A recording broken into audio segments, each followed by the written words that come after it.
I'd like to call this meeting of Dalton Selectboard to order, please. Note this meeting is not being recorded by Zoom tonight because we've been locked out, and DCTV for the purpose of taking minutes. Okay, all those able, please stand up for the pledge. Tony, would you lead the pledge? Yes. I pledge allegiance to the flag of the United States of America and to the republic for which it stands, one nation, under God, indivisible, with liberty and justice for all. Brittany, would you do the roll call, please? Here. Here. Our Chair Robert Bishop. Here. John Boyle. Here. Dan Esco. Excused.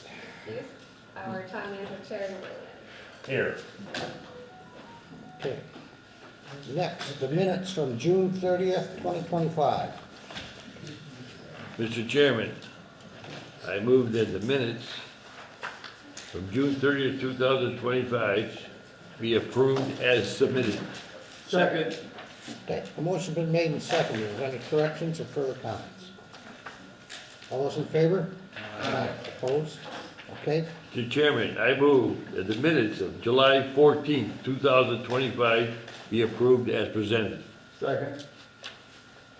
okay, a motion's been made and seconded. Is there any further corrections or comments? All those in favor? We get a couple more here, guys. Wait a minute, John. All those in favor? Aye. Aye. Abstain. Okay. And July 28th. John. Yeah, but it says here there's 4. No, that's just an item number. Oh, okay. Mr. Chairman, I move that the minutes of July 28th, 2025 be approved as submitted. Second. Motion's been made and seconded. Is there any further comments or corrections? All those in favor? Aye. Okay. The public will address the board. This is the time when the public may address the board on any item listed on the meeting agenda or any issue or matter of the town. If you intend to comment on an item listed on the meeting agenda, please do so at this time. We will not be taking comments from the audience when the item comes up for board discussion. The public address to the board segment will last no longer than 30 minutes. Each individual will be given up to 3 minutes. If you intend on addressing the board, we ask you to do the following. Please raise your hand to be recognized by the board chair. Please step up to the podium and speak into the microphone, which is not there. Please identify yourself by name, address, or the company or / institution you represent. Please address your comments to the board chair. Please make your comments concise and not try to repeat statements made by others. Discussion or debate on any issue may not take place at this time. The chair or the designee may answer their questions on procedural matters. Does anyone want to speak at this point? Dan? Go ahead, Dan. It was on item number 9. Okay.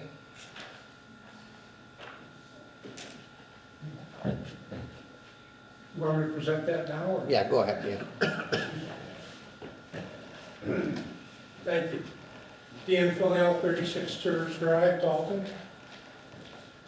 I sent a letter to the select board, town manager, highway superintendent, and to Representative Lee Davis.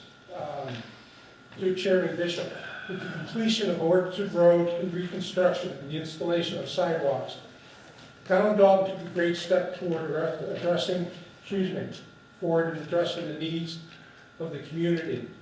Orchard Road and its sidewalks make the area much safer for all residents. And I may say, I've spoken to a lot of people about it, and they're very pleased with the actions that the town took. Orchard Road was a street that was prominent on the complete streets list that was compiled by the Traffic Commission years ago. It was an integral part of the plan that would increase the walkability of the community by setting up safe routes for people to walk around town. The last remaining section to be addressed to complete one stage of the project is on North Street, from Tower Road to around 621 North Street. There's a section of sidewalk that is controlled by the State Highway Department, about a half mile long, and needs repair. The sidewalk is overgrown to the point where sections are less than a foot wide. Other sections are buckled and unsafe. People walking in this area have to walk on Route 9, get past some sections, and this is incredibly unsafe. I would request, the select board requested the state highway that they take action to repair this section of sidewalk. By doing so, there would be a safe walking loop created that would stretch from Park Avenue to Orchard Road and include all of North Street and Main Street. I want to thank Highway Superintendent Bud Hall for the work he put in to get the grant for Orchard Road and the work he and the select board did to get the Orchard Road project completed. Respectfully. Thank you. Thank you, Dan. That's a good letter. Appreciate it. We will take that up on item 9. Okay. Okay.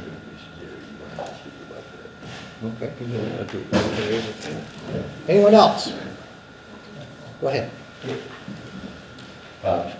Pete Person, 30 Clark Street, Dalton.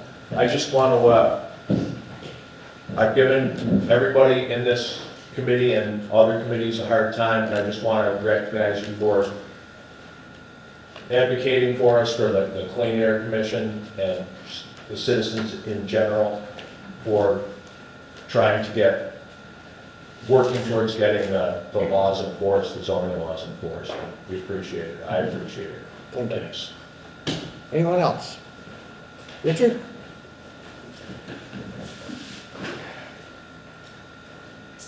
Rich Holt, 164 Green Ridge Drive. Just a quick thing. I want to thank everyone for working with the Board of Appeals to get the outcome that we got. I did attend the Board of Health meeting a little earlier on. I was a little concerned that they were going to make recommendations on the new permit, but they weren't going to push to have Berkshire Concrete follow their order that's from March. So they're actually going to reach out to Terry, and I suggested that they should reach out to Brian Lavelle as well, because he's our Chief Enforcement Officer, to make sure that their order is upheld before Berkshire Concrete applies for the new truck, well, they apply. But it shouldn't just be, oh, well, we're going to leave it until the new permit. That's not, that's exactly what Berkshire Concrete wants. That shouldn't be the case.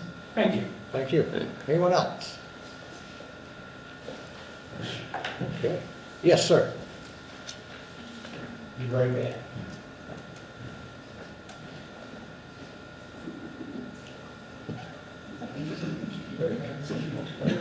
Oh, we got a commercial break.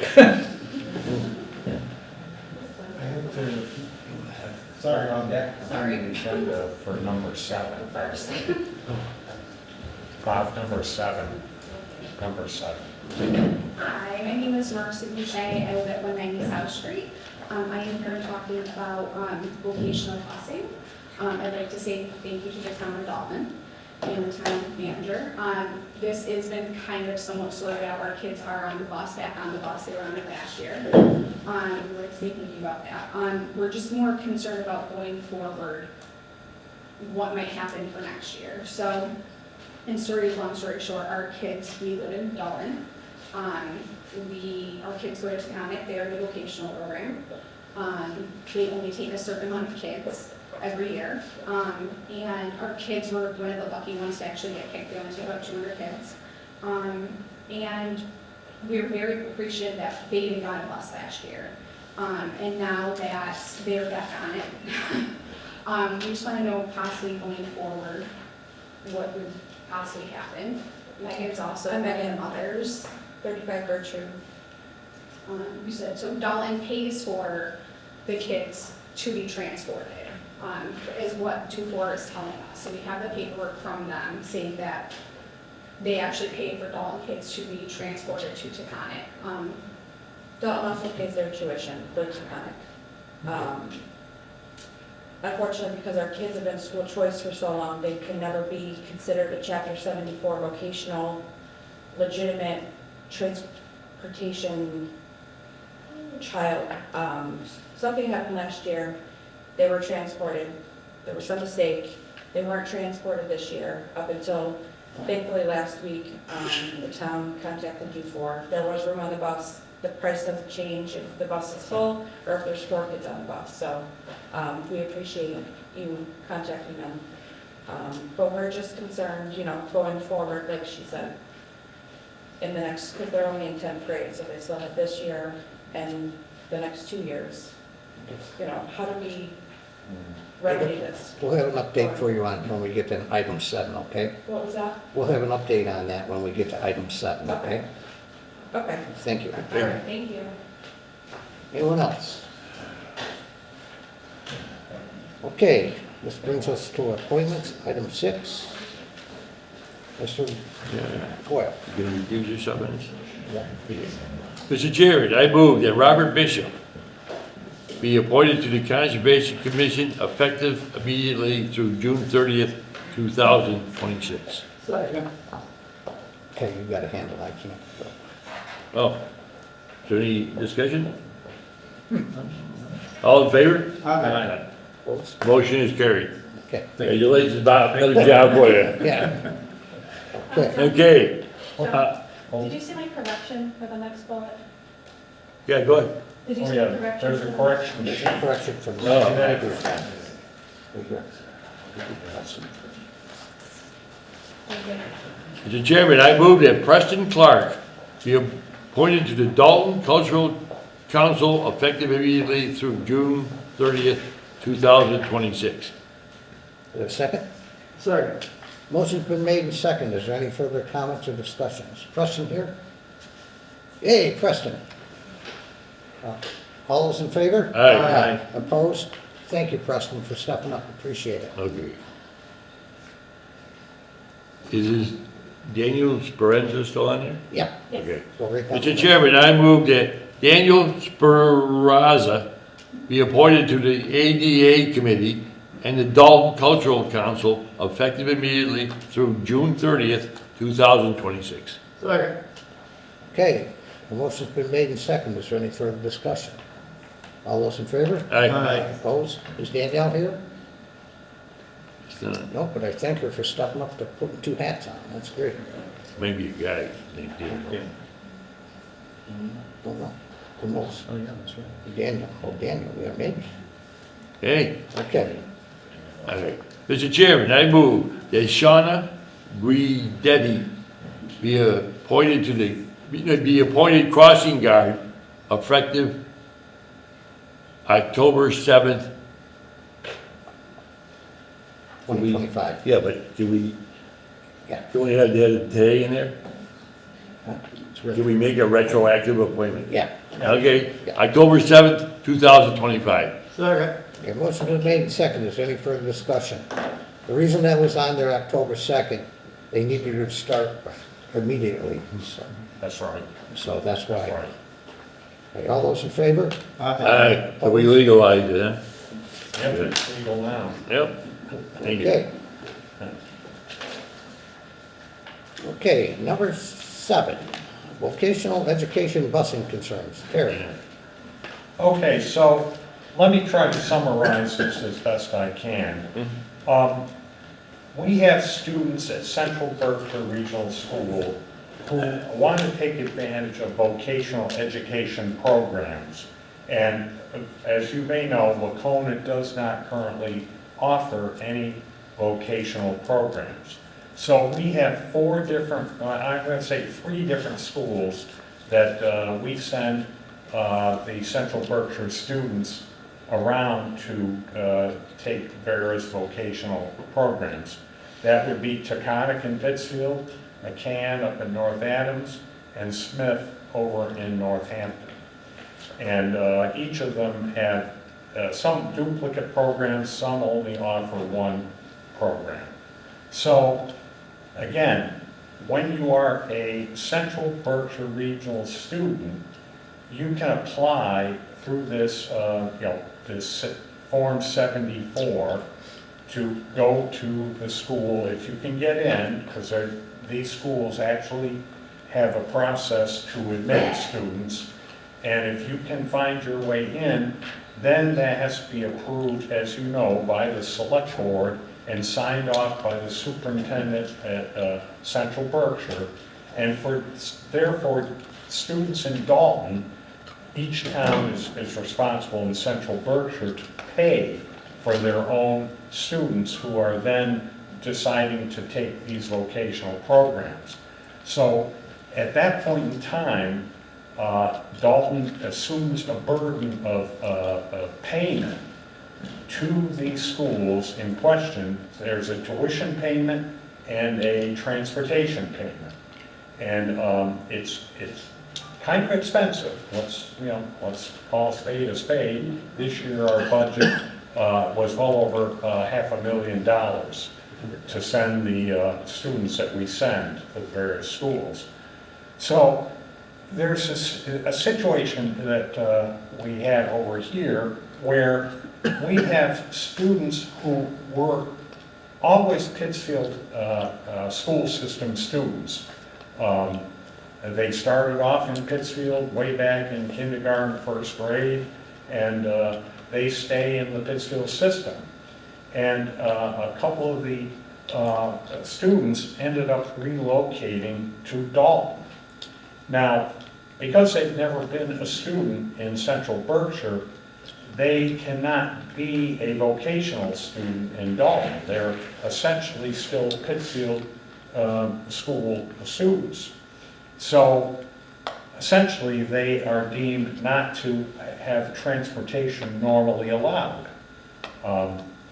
But last year what happened is we had these two students, the mothers were just speaking, who were afforded a ride because there was apparently room, and we are to this day, we did not have any record of it, we didn't know about it, and it happened last year. So then this year came about, and at the beginning of the year, they weren't afforded the same opportunity to get a ride to Conic in this case. And so after quite some time of back and forth, we've been to Pittsfield, we've been to Central Berkshire, we've talked to DESI, and we really tried to investigate what happened. And to this day, we're not really quite sure. So finally, last week, I took it upon myself to contact Dufour, because they certainly knew about it, because they were transporting these students last year. And it turns out that they had asked, can we get on the bus? And they were afforded a ride. The bus driver, they got to know him very well. It's kind of a smaller bus, carries 12, 15 students max. And they basically were hoping to kind of get a redo this year.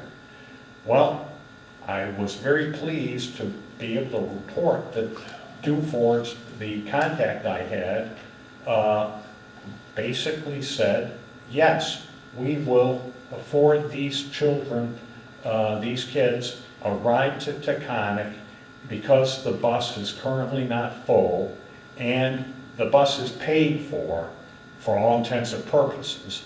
So they've offered to begin to transport these students, and I understand that it just started today or maybe Friday, I don't know.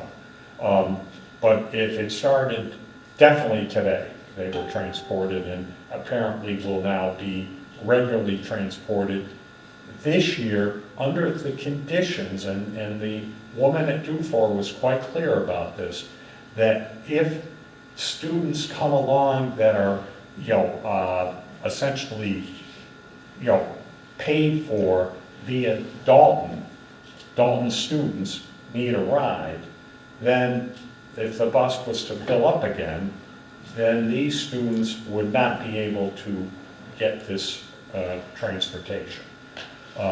So at this time, the bus has empty seats. And I'm more than happy. I understand, what a huge problem it's been for these parents, because Taconic is, not close to Dalton. It's on the west side of Pittsfield, and these folks have, jobs that they're expected to be at, and it just has been a conundrum. And I was to understand, one of the kids was riding his electric bike from Dalton out to Taconic every day and back. And that to me, I have a problem living with that, you know, to me that's a setup for a problem. And so that's my report. I don't know what will happen next year or the year thereafter, because again, the rules are what the rules have been, and essentially we're making a special arrangement. I'm glad we can do it, but I cannot have a promise for the future on this. Sir, if they file the paperwork, just like any other student to go there, wouldn't that alleviate the problem next year? When you say the paperwork. The paperwork between Wacona or Central Berkshire? No, see, Mark, the problem is that they are not and never have been students in Central Berkshire School District, never. That's the problem. They've always been students in Pittsfield. And I had one question where I was suggesting, hey, you know, Gertrude, for example, is quite near the Orchard Streets off of East Street there, you know, Baldwin, McIntyre. I thought, hey, there must be a bus picking up some of the students that are Pittsfield students there. Why not make arrangements for a ride? Well, for some reason, Pittsfield says, no, you can't, that can't be done. And I don't understand that either. Anyways, you know, we've done what I can do in this circumstance, because they, again, they will tell you. I think the first lady, Marissa, mentioned it. Sorry, they've always been Pittsfield students. Yeah, I know that Taconic, I got off the phone with Taconic's guidance counselor today, and she had made a point of, or not even a point, she just recommended, she was like, oh, what if you guys did a lottery? So like, obviously if there's space on the bus, maybe, or you don't have space on the bus, or if you do, there could be a lottery possibly. She said that Pittsfield sometimes does things like that. But yeah, no, it's definitely been an interesting feat trying to get my son to school in the morning. His brother takes us, who is in Dalton, he is enrolled in Dalton schools. He gets the bus at 7:26 in the morning, and Braden has to be to school by 7:30 in the morning. So trying to be in two places at the same time has been fun and interesting. But yeah, no, so it's been interesting, but I don't know what might end up home. Well, you should be set for the rest of the year. Yeah. As I understand, Taconic's full, so there shouldn't be a problem. Gary, I mean, we apparently are all set for this current school year. What they're asking about is what's gonna happen as we move forward. Perhaps you should consult with our town attorney and get a clear reading on this situation. Yeah, I would like to understand what, if anything. There's something, could be a lot we're I missing would like to here. have certainty on this. I would. But right now, I comment on a cannot. couple of things? Quickly, yes. You're good. Yes. So after all of the digging and investigating and contacting with DESI and Central Berkshire and Pittsfield, because they've been school choice since kindergarten for my son, first grade, they will always be considered school choice. Whether they applied for Taconic, like, it's funny because my son's shop teacher is here, which I didn't even know he lived in Dalton, but anyway. They will always be school choice. They can't apply, from what I'm told, because I said, can next year, before the deadline in April, I think it is, apply for the Chapter 74, and per DESI and per Pittsfield Public School Department, the answer is you don't want to do that, because then you risk, if Central Berkshire denies it, because they don't want to pay. So right now, school choice students, which I have confirmation from Pittsfield Public Schools, cost $5,000 for Dalton to pay Pittsfield. Okay? Non-resident tuition is $19,309. So right now, our children are costing $14,000 less than what they would if we applied for this Chapter 74. So if we apply for Chapter 74 and Central Berkshire and the superintendent deny it, then they also risk the chance of losing their school choice, meaning they'll get kicked out of the Taconic. Clearly, we don't want that, so now we're stuck between another rock and a hard place. Okay. So what do we do? We'll try to get some answers for you, okay? Terry, all the more reason to consult an attorney. There's a lot of I have emails questions from here. Pittsfield with costs, and I have, you know, my school choice, the reason why we've been school choice is childcare reasons. We will keep a line of communications open with you, okay? Thank you. Thank you very much. Thank you, sir. Yes, thank you. Thanks. Okay. Item 8, department head presentation. Janet Ford's the library director. Janet?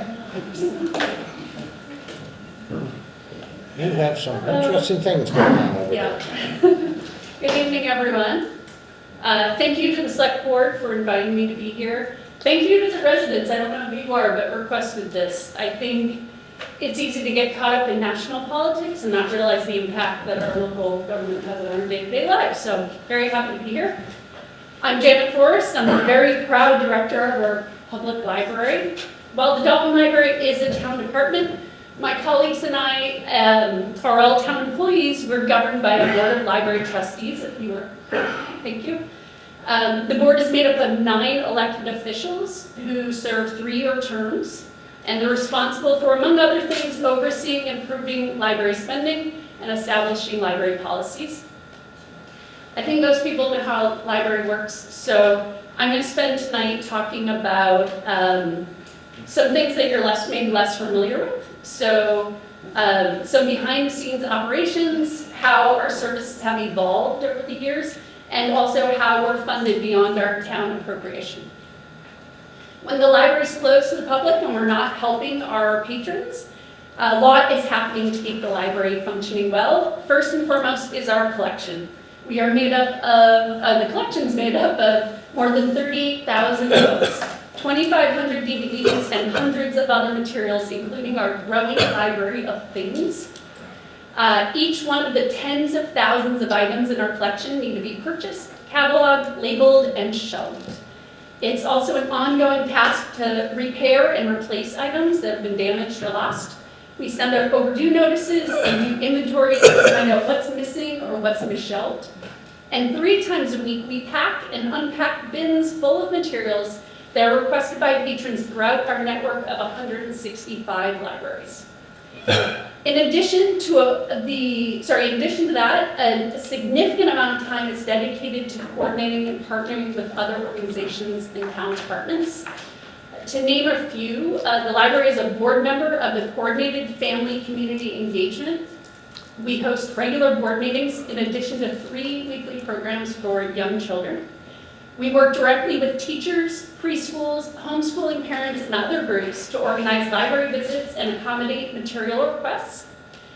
We've assisted the health department to disperse COVID kits. We're out at the moment, but we have COVID kits sometimes, cooling assistant program applications, and we host public health programs. We've also partnered with the Green Dalton Committee to make thermal cameras available to library patrons, and we promote their other initiatives.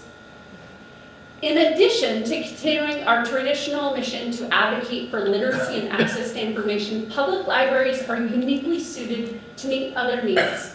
So a huge part of our job is to listen and respond to our patrons and residents' needs. The digital age has taken many of our patrons by storm, and they appreciate having a free resource where they can get technical assistance and be treated with patience and non-judgment. You may remember that earlier this year, Staples closed. We immediately started getting calls for people looking to fax and scan and copy. So in September, we welcomed Print Eastwood to our team. He is a brand new multi-function copier who can fax, scan, copy, and of course print. We also invested in software that allows people to send print jobs from home or print from their phone or laptop. We offer these services at a small price just to cover the cost of paper and ink, but we always try to keep things affordable. Our lending collection, as I mentioned before, has expanded to include much, much more than books. We have museum passes, Nintendo Switch games, board games, thermal cameras, Wi-Fi hotspots, memory kits for people experiencing memory loss, and book bundles and activity bundles that are perfect for parents and grandparents. We are also pouring a significant amount of resources to enhance our programs for all ages. Last December, we invested in an 11.5-foot screen and ceiling-mounted projector that can be used for movies and presentations. Assistant Director Kim Wilt, along with Wendy Provencher from CFC, they plan and host programs for hundreds of children throughout the year. These events promote literacy, art, science, and creativity. Last summer, in addition to our beloved reading program for kids up to 12th grade, we hosted Forest Park Zoo Wildlife on Wheels, creative movement classes, and a reptile show, just to name a few. We've also greatly expanded our adult programs. During the 2025 fiscal year, we hosted nearly 90 adult programs. Our craft nights and wellness workshops frequently were filled with a wait list. We welcomed 65 people from the surrounding area for a talk on Bigfoot. And in recent weeks, more than 80 people attended the Manhattan Short International Film Festival that we hosted. And we hope to do this again next year. What is most impressive is that the library offers all of this, except for printing, free of charge to the public. But as you can imagine, it is not free to produce. So how do we pay for all this? Like all town departments, every year the library receives an appropriation that covers our salaries and operating costs. But most of what I just shared is not included in our town budget. It's covered through other funding sources. The projector, Print Eastwood, and a majority of our programs are funded through our state aid library incentive grant. This annual disbursement is something the town receives based on 3 factors: the size of our population, economic need, and our non-resident reimbursement. This means that if a resident from Hinsdale comes to the Dalton Library and checks out 10 books, the town is reimbursed $1.60. So it might not sound like much, but last year in 2025, we received just over $23,000, and this annual amount has doubled in the last 10 years. In order to qualify to receive these funds from the state every year, we need to maintain our status as a certified library. And we do that by meeting certain criteria based on our population. The library needs to be open to the public at least 25 hours a week. The town needs to appropriate a minimum amount based on past appropriations, and the library needs to invest the equivalent of 19% of the town appropriation in lending materials. These can be any lending materials, not just books. And those materials can be paid for by any source of income. So for instance, this year, we needed to spend about $42,000 on lending materials. We came in $7,000 under budget because we offset the spending with grants and donations.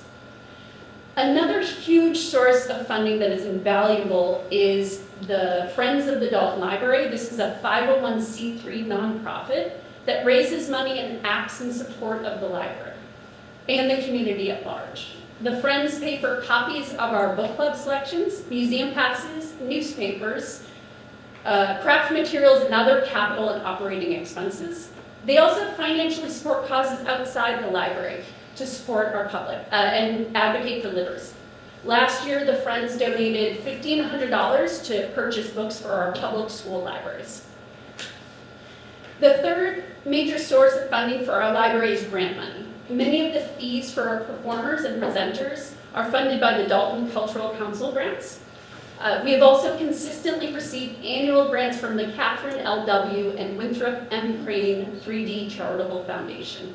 As I mentioned before, we were able to come in under budget because we had an abundance of grant money, including this Crane money, that covered the cost of children's books and also children's programs throughout the summer and school breaks.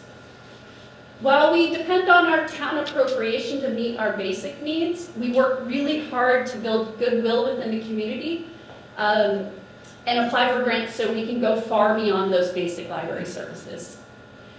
I'd like to conclude with some answers to some frequently asked questions and maybe some misunderstandings people might have about the public library.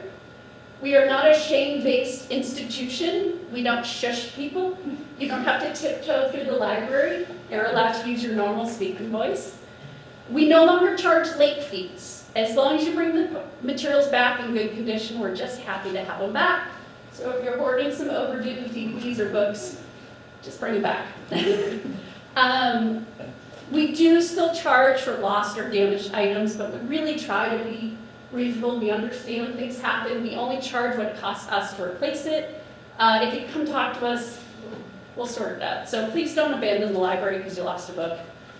And yes, we are considered a small rural library, but because we maintain our certified status, our patrons have access to more than 165 libraries in the network.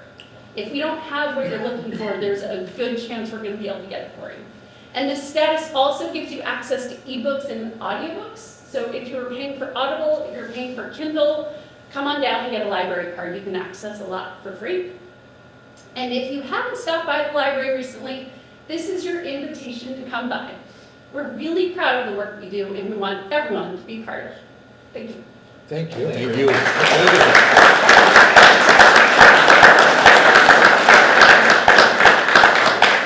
Thank you, Janet.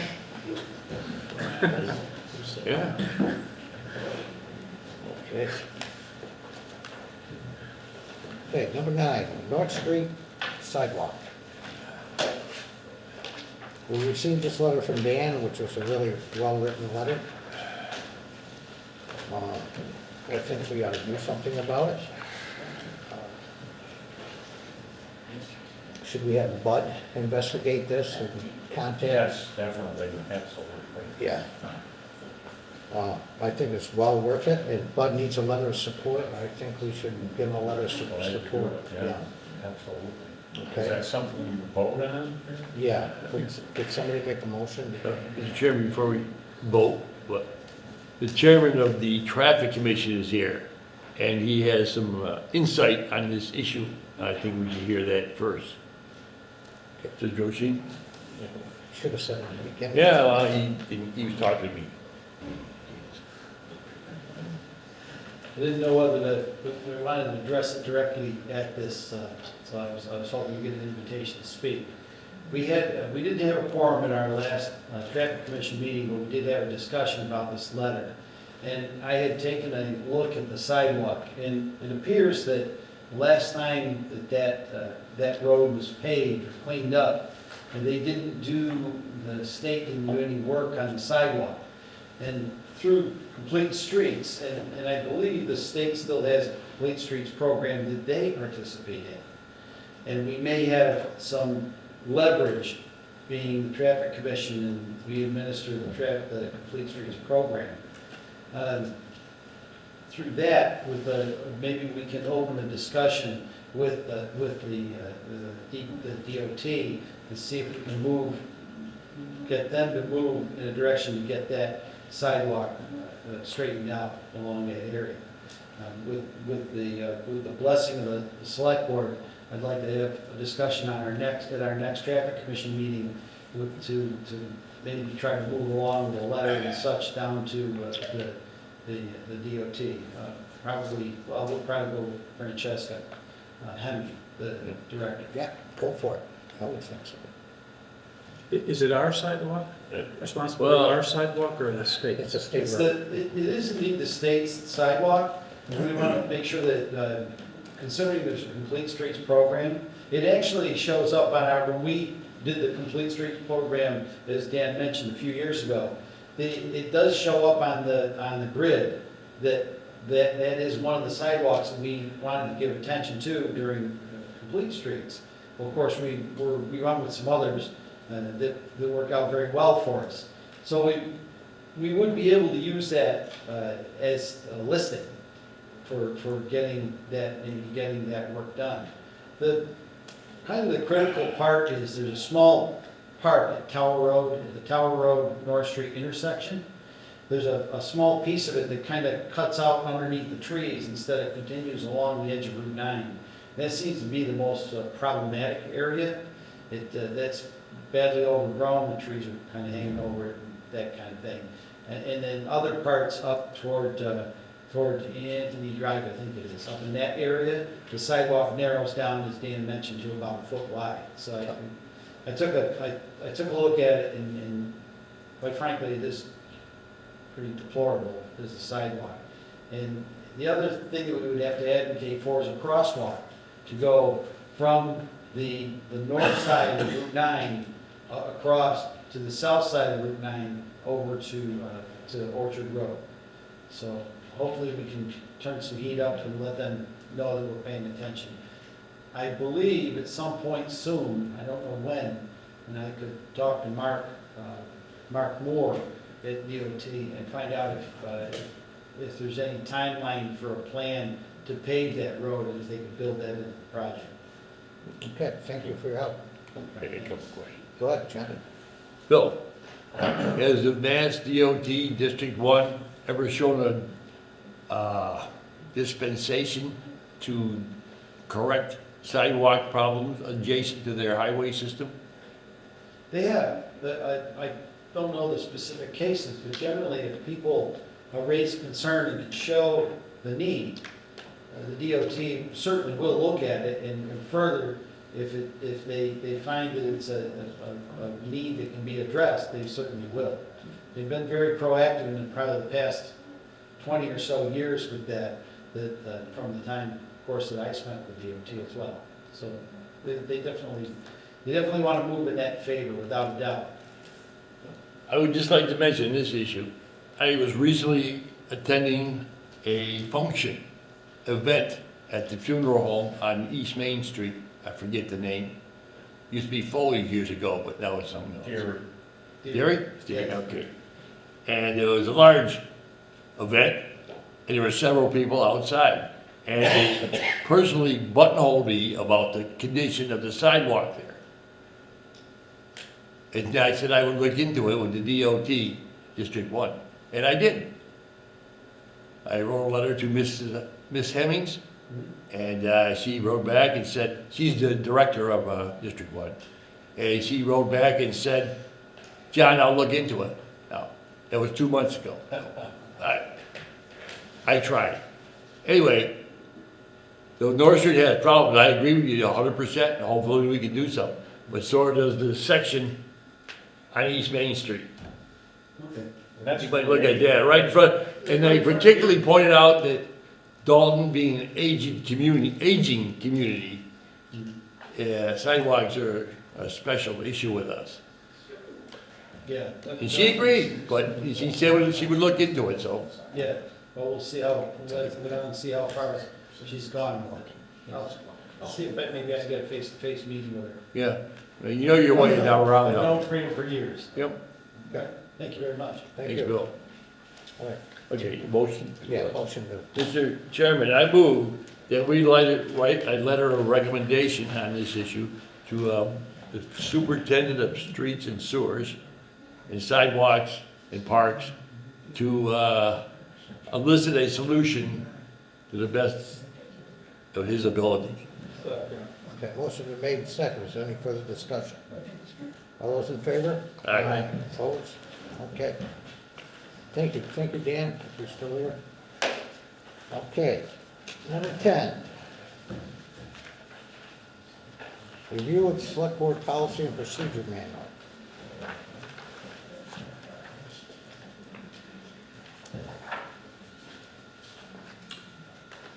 Terry?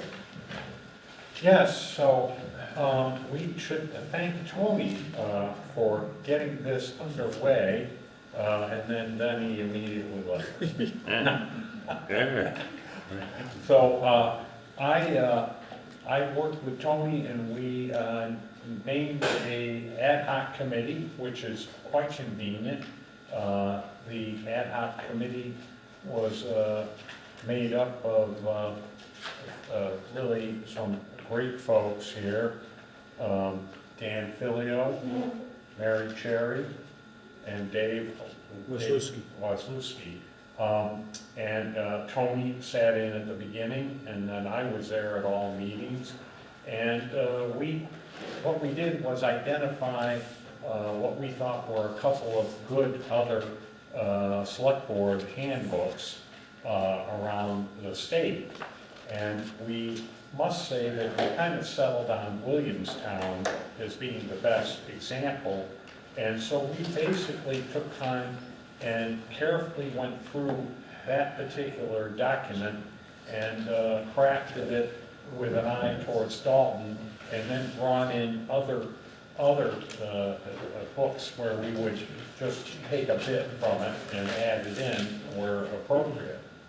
And so this final product is great because it allows a brand-new select board member to essentially get a good understanding right out of the gate of what exactly happens. And, you know, when Tony came up with this idea, he said, I really didn't understand some of the things that were related to being a select board member. And he said, because of it, I made some mistakes out of the gate and didn't understand a few things. And that's what it drove him to think that this would be a good addition to the town's various publications. So our idea is, number one, when a select board member is elected, that they get a copy of this. And the other good thing is on the website, the electronic site, all these links on the first page preface, there you can see there are a bunch of links down at the bottom. It says select board members are encouraged to become familiar with, and there are 10 different items to look at. And most of these you can essentially click. If you're on a computer, click on it, and you'll get that particular whole document coming up for you to, you know, dig deeper, delve deeper into whatever issue might interest you. But we felt that, you know, we took a couple of months to do this, meeting every week, and I think we were quite happy with this. We really were. So I guess we ask that you accept this, and we'll be putting it on the website, and we'll get some copies available for folks that want to have a hard copy available. I just say a few things. I want to publicly thank Terry and the committee members, Dan, Filio, Mary, Jerry, Dave Wasluski.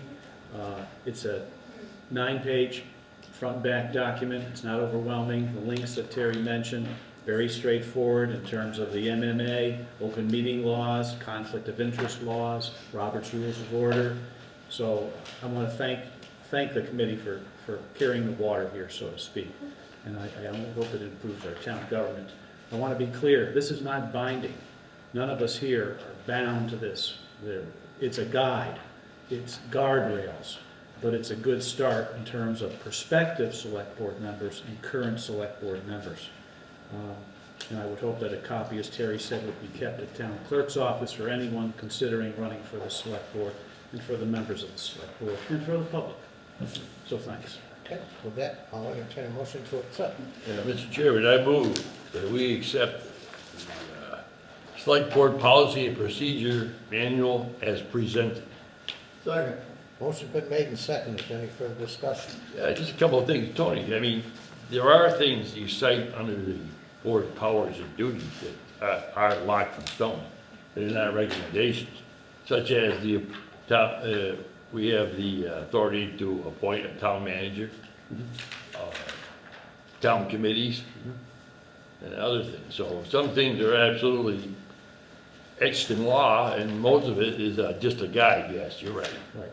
The only thing, John, we talked about, bandied about, was the notion of social media. That's an issue that, in looking at other town manuals, there was quite a bit of documentation in terms of legalese. We didn't tackle that, but I think that may be something down the road in terms of that avenue of communication being addressed. Dan, yeah.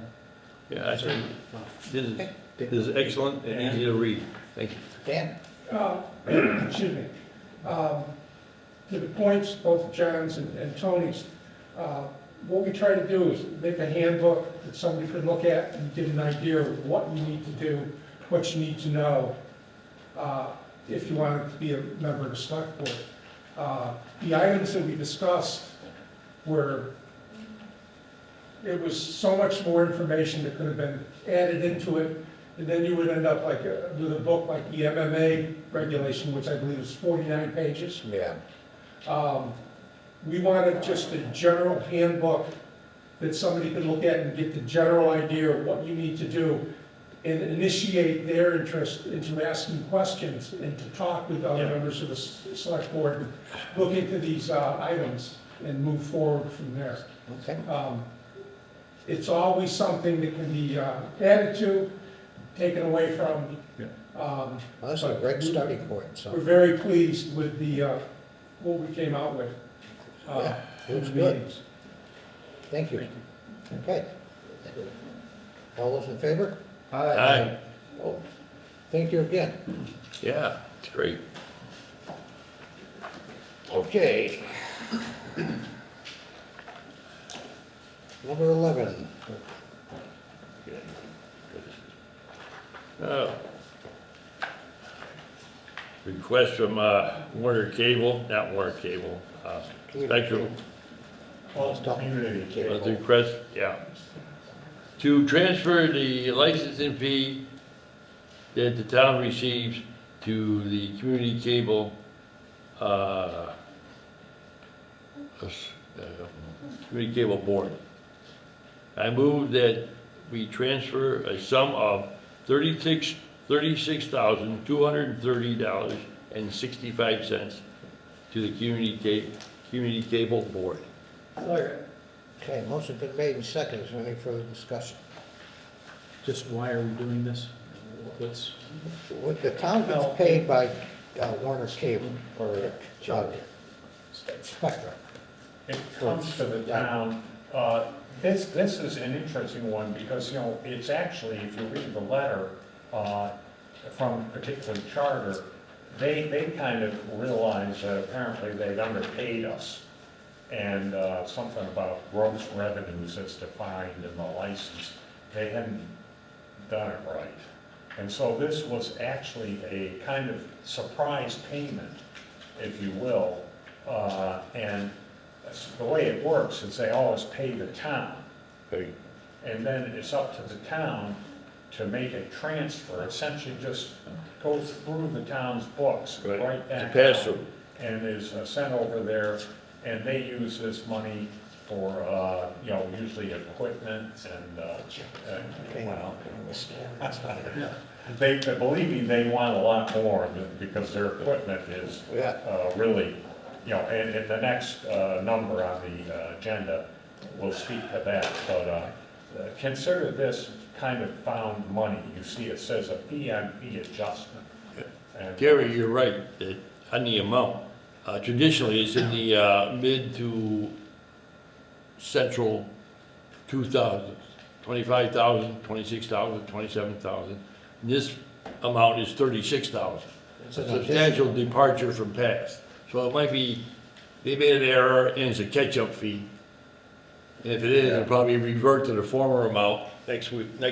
well, we're working very diligently for a new 10-year contract. Yeah, right, I'm sure. And frankly, that's a hard nut. Very hard. It's a hard nut. But hey, so, you know, they will be very happy to receive this check. Yep. All those in favor? Aye. Opposed? Okay, the next one. There's a letter of support for the Dalton Community Cable Association. We're going to be having a meeting, I think it's November 5th. And what we're trying to do is, I'm on the committee, Terry's on the committee, to get a cable license. We haven't had one since 1997, and we're getting closer. And we have an attorney named Bill Sullivan who's working with us, along with the members of the cable community, to get this, and we're getting closer. And so what this means, we're looking for support from the community to say, yes, we want this agreement in place. Yeah, and so they're going to have this November 5th. It's both an open house and public hearing. And so there's, at the beginning, people are going to come in and I think they're going to set up some displays of some of the, you know, programming that they do. And then they are going to have this public hearing. And we do need as many members from the public who are supportive of the programming that they put out on Dalton Community Television to come and show essentially support, because the people at Charter, you know, if they see that there's a whole groundswell of support, then they go, oh, I guess we better pay attention to these folks. And if, you know, nobody shows up, they go, oh, okay, I get it. You know. This And, license is. So their response to this new contract will be somewhat dependent on what kind of hearing we Gary, have. what date is that? November 5th. What night? I think it starts at 6, I think. And where's it gonna and be? then the hearing itself is a Hopefully here. little later on. Right here, Right okay. here. November 5th, right here, all you cable subscribers. This. Show up, support the committee. This license is really important because once we get it, the TV station can get the equipment they need. Right now, we got such an antique piece of equipment, if it goes down, they're down. Yeah, I mean, it's literally, they need, Want me to read the letter? they need, you know, Huh? thousands and thousands and tens of thousands of dollars to catch up. And under the arrangement of these 10-year programs, from my understanding, is they front load a capital component. And so that capital component comes to the TV station either the first and/or first and second year. And then, of course, they have the usual annual that's based again on, we make agreements on how many little piece of a cable subscription they have to send to the town. And, you know, truth be told, as more and more people turn away from getting a cable subscription and going to streaming and such, the numbers have diminished. But, you know, we still have to work as hard as we can, because that's what supports the Dalton Yep, community television, sure. And if you think it comes from somewhere else, no, it doesn't. You know, it comes really from the subscribers, so, you know, we have to work hard, and we have to work now. Okay. Okay. Motion to accept the letter. So moved. Second. Motion made second. All those in favor? Aye. Okay, we can sign this, I'll pass it down. Just a side note, in addition to the letter you guys are signing here tonight, I sent my own letter under the letterhead of the town's manager. Thank you, Terry, it's greatly appreciated.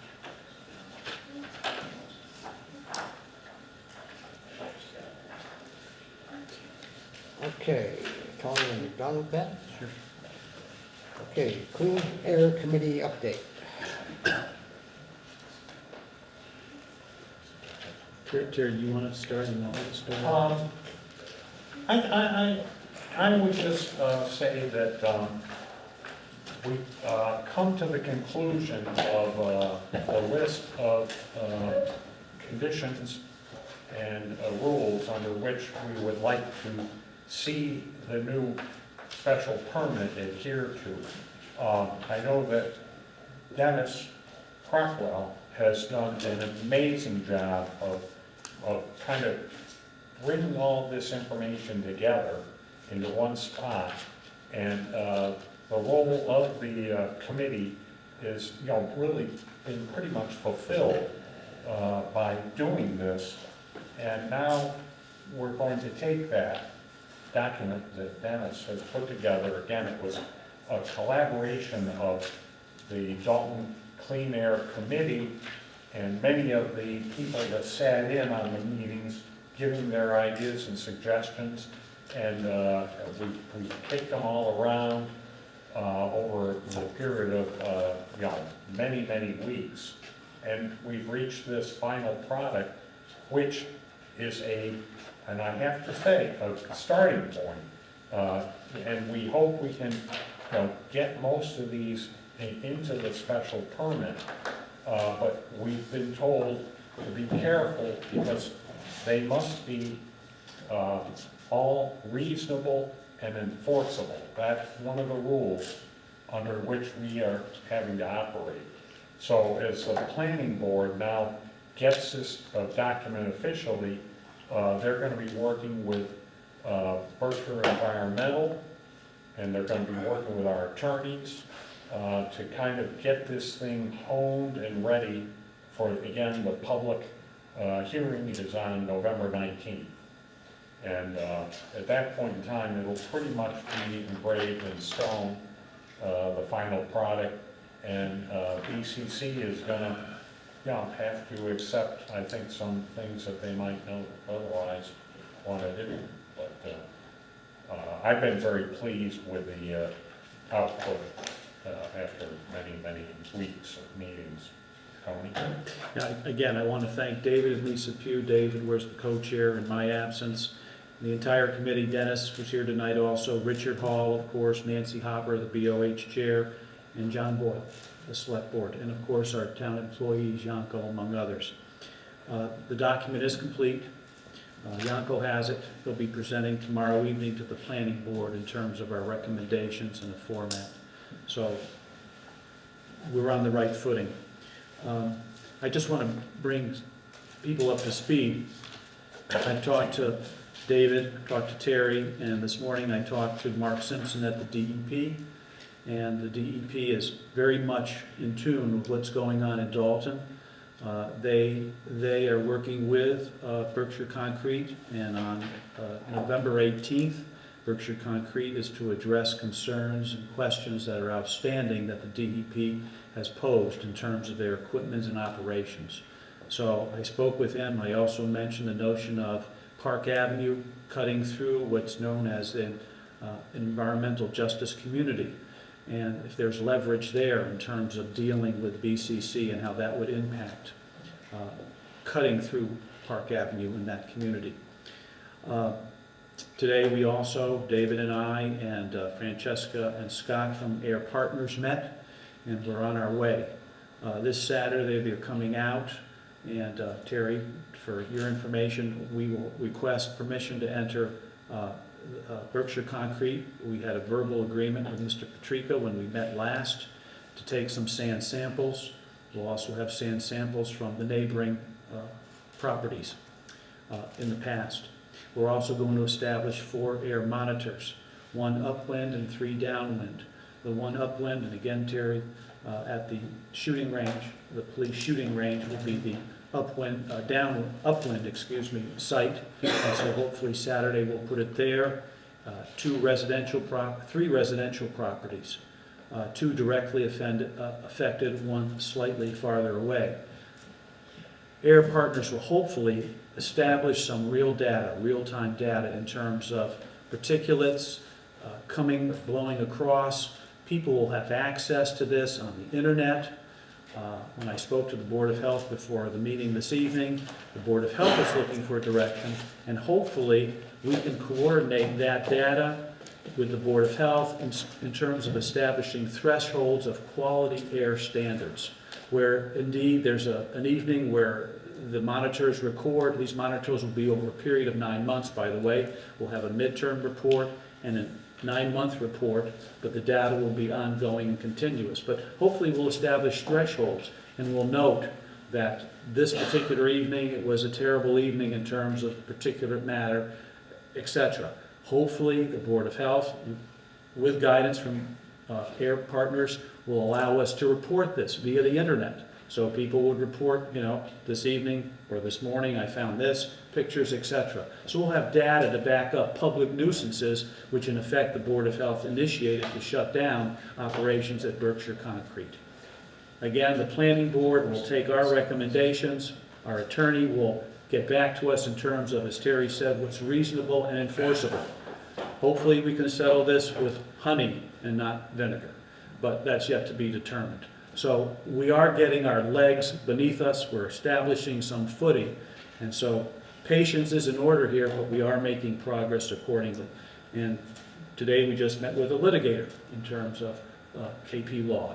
So she's entering the scene should that come to pass or what have you. I want to point out one thing too. I went to the town hall today and it was pointed out to me Berkshire Concrete has applied for all of their parcels to be mined, some 275 acres. And as a point of reference, I asked Lee in the assessor's office, I went across the hall first to the bill collector, and I said, how much do they pay in taxes? And they pay $42,000 in taxes.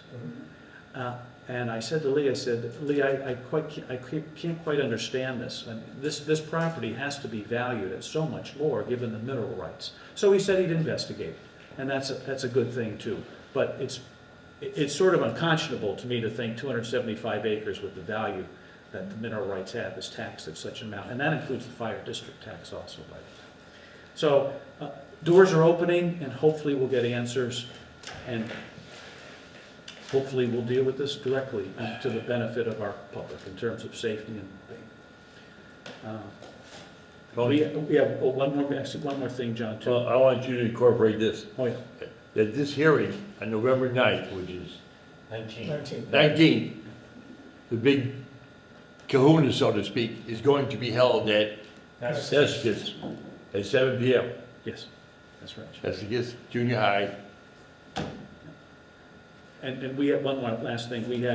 We'll convene one more time, at least, the Clean Air Committee to bring everybody up to speed in terms of developments. But also, one of the things we said earlier in August is that we want the representatives from BCC to know just what we're about. There's no secrecy here. So we're going to share this information with them, hopefully in a Zoom meeting via Terry and our attorney, or their attorney, or Mr. Patrica, if he so wishes, to Zoom in. So this is going to be public, and we'll present our case in terms of what we'd like to see for our community. And that's all I have. Okay, thank you. All set? Thank you. Okay, 14, town manager updates. Okay, I got a few things here. I wanted to give the board an update on the capital planning committee. As you may recall, there was a citizen petition article passed at this year's annual town meeting approving the formation of such a committee. I worked with Tom Irwin to begin the process to name members who would make proposals for future capital items to the town manager, select board, and finance committee. Most of the members are by positions held, such as the town accountant, for example. Admittedly, I must tell you, I got a little ahead of the process and had a meeting scheduled for Thursday, as in the general trends of this program, they suggest that you start mid-October and you are done by mid-January. So I had scheduled a meeting when this is normally going to begin. I've now backed off because I spoke with our attorney, and he sent a written opinion this afternoon that we should wait, because this is essentially, I wasn't here, I was in Texas during the annual town meeting, and essentially this is a proposal to enact a new bylaw in town, and it is now with the Attorney General. The town clerk had been working on it for some time, and it submitted it some time ago to the Attorney General's office. And so he recommended that we wait until the AG's office has approved the proposed bylaw, which he is, truthfully, from what I've heard from Heather, it might still be end of November or sometime in December. So we will be holding up on the capital planning committee pending that. But then again, it was, from what I understood, it was approved by voice vote at the annual town meeting. And there's been some discussion about some amendment to have a select board member put on. We've been truthfully totally unable to find anything. But what I'm willing to do here is that there are two at-large members to be named. And I did recommend with, Tom and I, we went over this. We did a lot of work, prep work on this thing. And Ken Walto was a choice that I made to be one of the at-large members. He always wrote a great 5-year plan when I was finance committee chairman and all. And so he brings a lot of perspective to the table. And so there's a second at-large member. And I would actually encourage that at-large member be a pick of the select board. I would pick a select board member, and that would essentially put a member of the select board on the committee. So that's that. Any questions before I continue? Yeah, out of the 9 people, the select board only get to appoint 2, right? Is that what you're saying? No, they don't get actually to appoint any. That's Really? what The Tim town said. manager, if you read the legislative thing, appoints all members, except most of the members are actually positional, meaning it's the person sitting in the job. Like, I would initially be the town manager, ex officio member, but the minute that Eric Anderson takes over for me, I'm out. Yeah, we understand that. So it's not, you're not appointing a person, you're appointing a So, position. let me go back to this 1 second. It says in there, and I read this, that this town manager is the only appointing authority and doesn't seek the assistance or approval of the select board. So I spoke about that with our attorney, Tim Zeisen, today.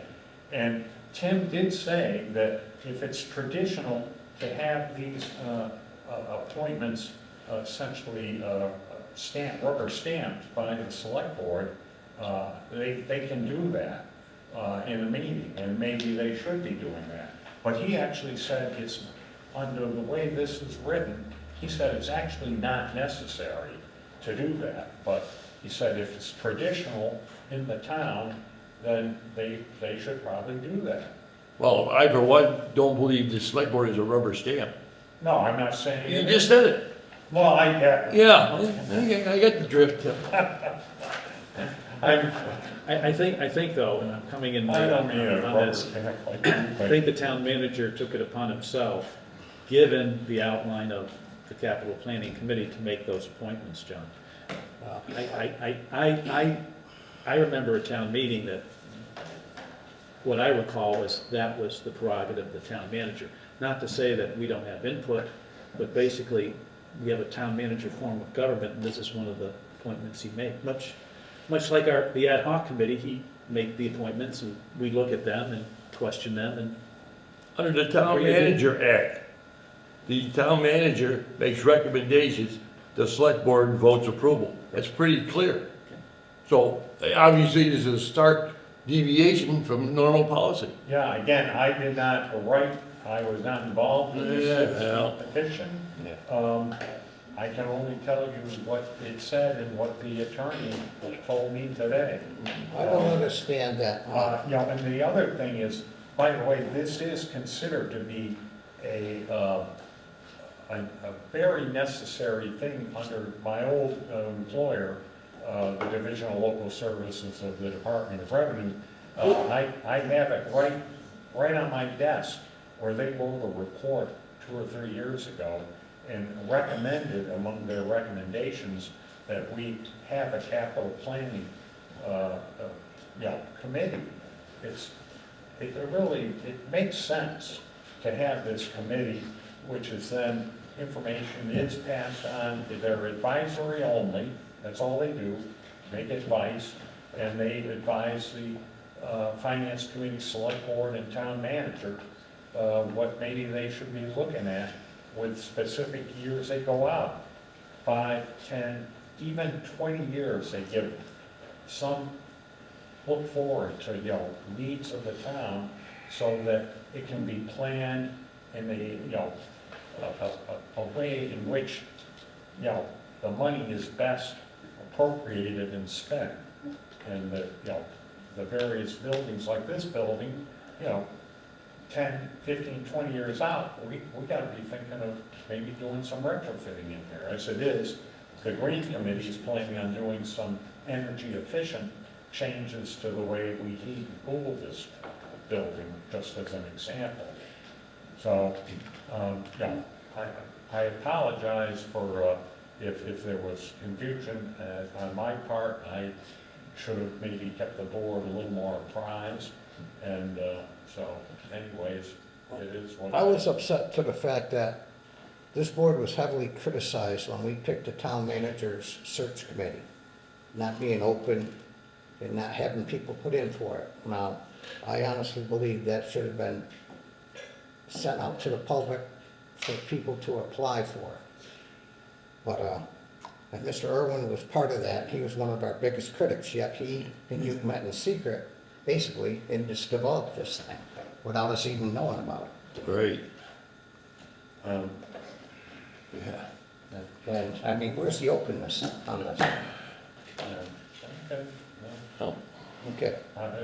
It's a learning issue. In my opinion, you completely bypassed the select board and Mr. Irwin and subverted the authority of the select board. And this is a big issue, and we didn't even hear about it, so we inadvertently found out that someone had scheduled a meeting of this committee. And we also knew that it was a process for the Attorney General to authorize it.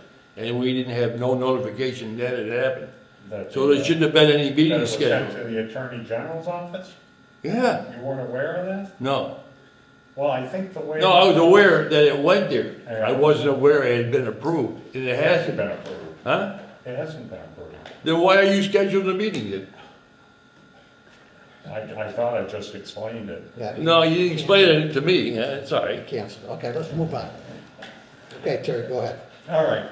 I'm pleased to say that our new town accountant, Tiffany Whitney, began work today. We all welcome her to the town of Dalton and wish her only the best. Sandy Albano has been approved to assist her in getting up to speed over the next few weeks. On September 30th, we had a very productive presentation and discussion with all our department heads of the new employee handbook by HR Consultants, the outfit that assisted us in this endeavor. After that, we are able to complete the final edits, and now the only work to be done is to make decisions on when it will take effect, and that is, again, your board will ultimately decide. I think we're talking about most of it being January 1st, with some of the financial elements rolled in. Are we gonna have the opportunity to look at the book and the decisions that were made, or we're gonna have the opportunity to do that? Wait, what? The employee handbook, Yes. are we gonna have the opportunity to look at it, It, make decisions about, it's been, out there. it was sent to you Are we gonna be able to in a have- draft are we- weeks ago. correct, are we gonna be able to make decisions on the changes that have been made for benefits for the employees? It's, you approved that draft version, which essentially had all those changes previously, yes? Well, I must have missed that. Okay. All right, moving on. The disposition of the final parcel of the Barton property, as you all know, ran into a snag. However, the bid package is now going out again with a revised wording that states that the property is being sold in bold letters as is, with no ability to access the property in advance of the sale. The sealed bids will still require a minimum of the assessed value of the property, which is $28,900, and the binder deposit is still 10% or $2,890, which must accompany the bid. The submission should occur by 5 p.m. on November 6th, and the opening will be on November 10th at the Select Board meeting. This is posted on the town website and will be published in the Berkshire Eagle very shortly. Now a quick update on, and this was kind of repetitive, the two separate contacts with Air Partners. One was for the sand analysis at Berkshire Cement Corporation, and the other, some of the surrounding areas for air monitoring. Tony Pagliulo and David Pugh met with their principals today to begin to iron out all the details to start the project. We hope that these efforts will provide important information to allow us to understand more about the nuisance effects of the mining on our neighborhoods. Finally, a quick overview of the Dalton Division sewer engineering project. As you know, we appropriated $89,000 to finish the engineering part of the road reconstruction. The chief engineer reached out today to let us know they're ready for the official kickoff meeting. So this project is now officially out and running, and we are going to hopefully move forward. And that summarizes my report for tonight. Okay, thank you, Terry. Any questions for Terry? Okay, future agenda items. I have one. Just, again, we had talked about this earlier, but of course, Pittsfield is where our effluent goes, our sewage goes. And they're under orders from the EPA to modify, to improve. They're going to pass on those costs to Dalton. Terry and I think John met with Pittsfield in terms of projected cost, and within 2 to 3 years, our sewer bills could double. Yep. And so I would ask us at some point, again, I think Terry may have met already with the water commissioner. We cannot meet with 2 of them because that is a violation of the open meeting law. But the notion is, how do we address this? And there are possibilities, and the one I'd like to promote, and I think I said this earlier, is water metering. And that is, you are paid, or you pay your sewage bill based on the amount of water you use. That's a costly endeavor, but it's a long-term investment that is judicious in my mind in terms of a one-person household with 3 bathrooms or 10 people living in a home with 2 bathrooms. So you're going to pay for what you use. I hope to do some investigation that way. There are monies. I called Lee Davis' office in terms of software. So basically, we'd all be on the same meter. We'd all be on the same software. It would be, you know, equitable across the board. You pay for what you use. It's facing us. I think we have to face this issue somehow and address it with the public, and we have to start a conversation with the fire district. Yeah, Tony, you're absolutely right. And when we met with Pittsfield over the sewer bill and the pending escalation to probably double our sewer bills from what they were, I think they were 5 something a year, now expected to go over 1,000 a year, if they had to implement all their costs. But one of the strong recommendations, they have metering in Pittsfield per house, and you pay for what you use. And this is, I think, long overdue in Dalton, and we should make every effort. I think Terry has. He's reached already out to the fire commissioner, and he seems to be favoring it. Yeah, but again, it's Well, an expensive proposition. So, yeah, I'd like to set up a meeting with Jim and 2 select board members, probably Bob and John, to, you know, see if we can't, you know, really. We've been asking for this meeting for quite a while. We've been getting like a busy signal. Yeah. So, Yeah, we would definitely like to pursue that. Yeah, so before, It could be, you know, at one point in time, this was proposed, this was many years ago, and the funding was there. It was a federal grant, but all of a sudden the proposal to install meters disappeared, died. Whatever happened to it, we don't know. It's a town government, because it is a function of the fire district, water district. But yeah, Terry, if you could work something up, we'd love to talk to Jim and. Yeah, and again, I have some ideas on how to maybe kickstart it a little bit. If he isn't willing to go all in, I have an idea to try to leverage it forward. I believe they're going to a 5-member board at some point in time. I don't know when. I probably just like I hate to say it, like the AG's thing. Yeah. Who knows? Yeah, they gotta approve it first, yeah. okay. Dennis? Rather than, this is just a suggestion that rather than incur the cost of metering, change the billing method from per bathroom, per occupant load. Pay by the number of occupants in the house. Split the bill up that way, rather than the current method is by bathroom, I believe. And if you just do it by occupant load, that spreads the bill out to the people that are using the most water. I think that's a partial solution. Yeah, I'm not sure about that. I don't know if it's the best solution, but it may come down to that. Yes. You know, the number of people living in a house is flexible. So it wouldn't be a solid. You have a census.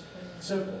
You just take the census, that's the number of people that are in the house, Can you bill them by the number? Well, Dennis, a lot of people don't even, you'd be surprised how many people don't respond to the census. Okay, this ain't on the Hey, agenda, so yeah. we can't discuss it, okay? Or we could say we're sending them a big bill. Okay, any other future agenda items? Okay, hearing none.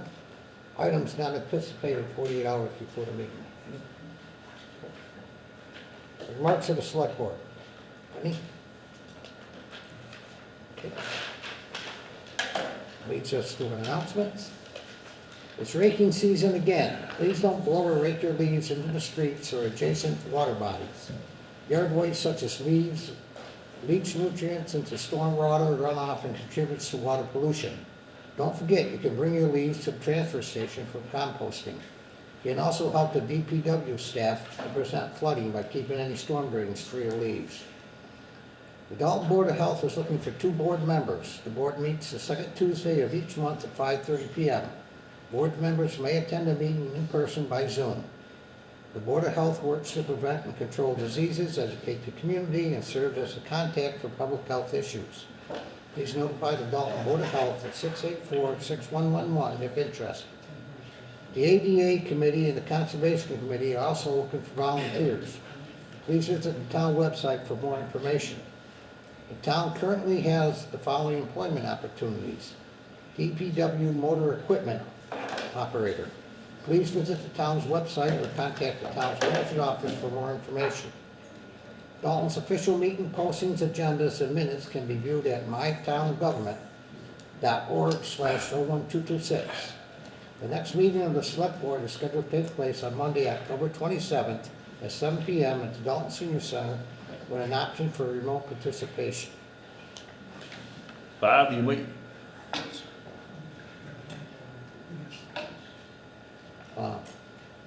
I'm going to come here, and I'm going to have to do that.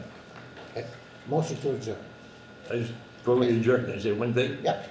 I believe the select board will allow trick or treating again. Halloween's right around the corner. It'll be usually in the night of. Yes, So it'll October be 31st. on 31st from 5:30 to 7. Okay. Motion to adjourn, please. Motion to adjourn. Second. All those in favor? Aye. Okay. All right, everybody, Maybe we have to switch. take hands, right, out, back, chairs.